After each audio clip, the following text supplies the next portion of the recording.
Bismillahirrahmanirrahim. Assalamualaikum warahmatullahi wabarakatuh. Dalam mata kuliah Pasar Modal Syariah dengan dosen pengampu Ibu Atika Zahra Maulida, kami dari kelompok 2 yang beranggotakan Ainun Jariyah, Ahmad Nur Iqbal, Nur Julita, Najwa Karamah, Nur Aina, dan saya sendiri, Winda Safitri. Di sini kami akan sedikit menjelaskan tentang penilaian surat berharga. Pengertian surat berharga. Surat berharga adalah surat yang mempunyai nilai yang cukup berarti oleh pemiliknya, sehingga apabila dinilai dengan sejumlah uang akan mempunyai nilai yang besar bagi pemiliknya. Yang selanjutnya yaitu penilaian surat berharga. Menurut konsep biaya historis, menyatakan bahwa aktiva, utang, modal, dan biaya dicatat sebesar harga perolehannya. Dengan menggunakan konsep ini, investasi dalam surat berharga dicatat sebesar harga perolehannya. Namun, menurut PSAK nomor 13 menyebutkan, investasi yang diklasifikasikan sebagai aktiva lancar harus dicatat dalam neraca pada nilai terendah antara biaya dan nilai pasar. Pengertian obligasi. Obligasi adalah surat pernyataan utang dari penerbit obligasi kepada pemegang obligasi beserta janji untuk membayar kembali pokok utang beserta kupon pada saat tanggal jatuh tempo pembayaran.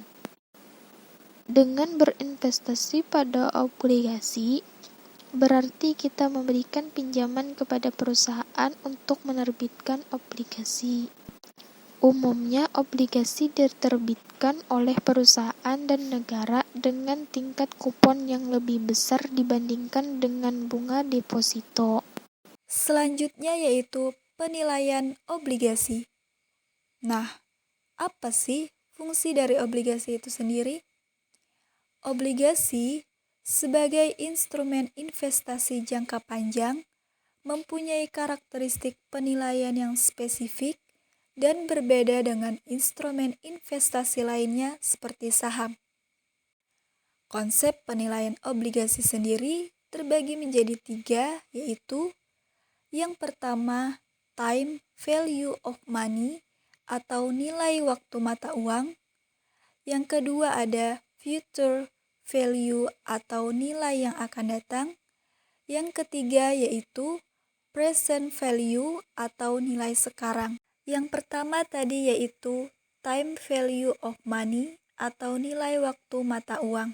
Nilai waktu mata uang adalah perhitungan pendapatan atas nilai uang tertentu di mana investor akan menghitung nilai investasinya sampai periode jatuh temponya yang akan bertambah dari pendapatan suku bunga.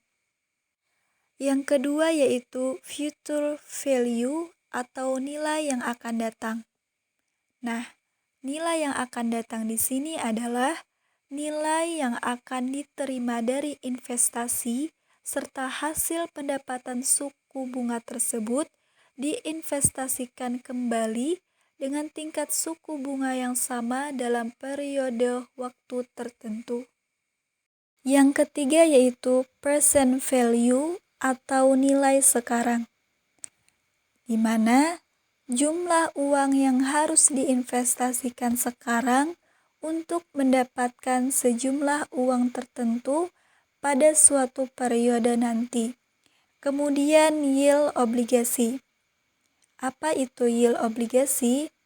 Yaitu pendapatan atau imbal hasil yang akan diperoleh dari investasi obligasi dinyatakan sebagai yield, yaitu hasil yang akan diperoleh investor apabila menempatkan dananya untuk dibelikan obligasi.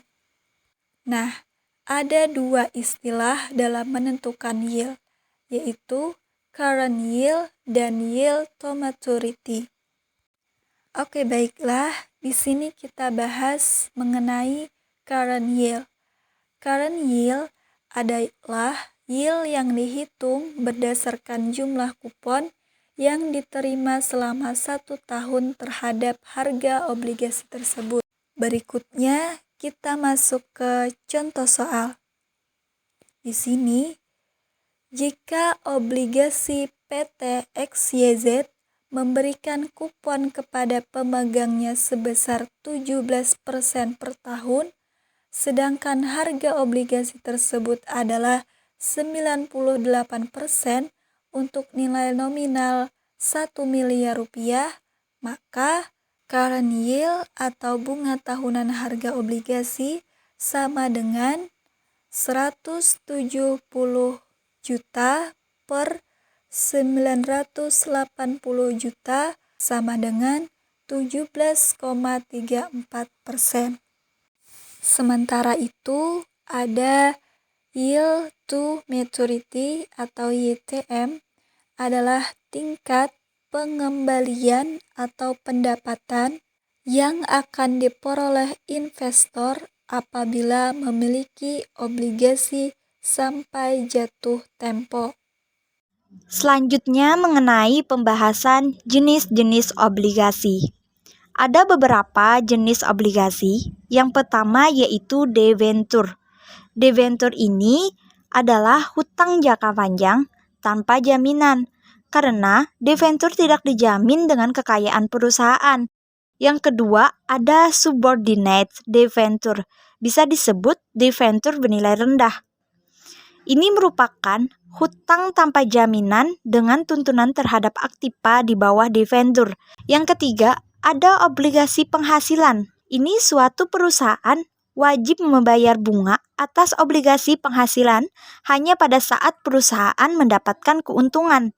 Yang keempat, ada obligasi sampah. Ini maksudnya obligasi yang memberikan hasil tinggi karena memiliki risiko yang tinggi dan tanpa menggunakan jaminan. Yang kelima, ada obligasi hipotek. Obligasi ini yang diterbitkan dengan jaminan hipotek kekayaan perusahaan penerbitan obligasi. Hipotek ini merupakan dokumen resmi yang memberikan pemegang obligasi hak gadai atas aktiva yang dijaminkan. Yang terakhir ada obligasi berseri. Obligasi berseri ini adalah obligasi yang diterbitkan pada waktu yang sama dengan tanggal jatuh tempo serta bunga yang berbeda. Selanjutnya yaitu pengertian saham. Saham merupakan tanda penyertaan modal pada suatu perseroan terbatas. Dengan memiliki saham suatu perusahaan, investor dapat memperoleh keuntungan seperti mendapatkan dividen, capital gain, serta keuntungan non-finansial lainnya. Penilaian saham. Saham biasa, common stock, adalah suatu sertifikat atau piagam yang memiliki fungsi sebagai bukti pemilikan suatu perusahaan. Saham preference stock adalah saham yang pemiliknya akan memiliki hak lebih dibanding hak pemilik saham biasa. Sekian presentasi dari kami. Mohon maaf apabila ada kesalahan. Semoga bermanfaat. Assalamualaikum warahmatullahi wabarakatuh.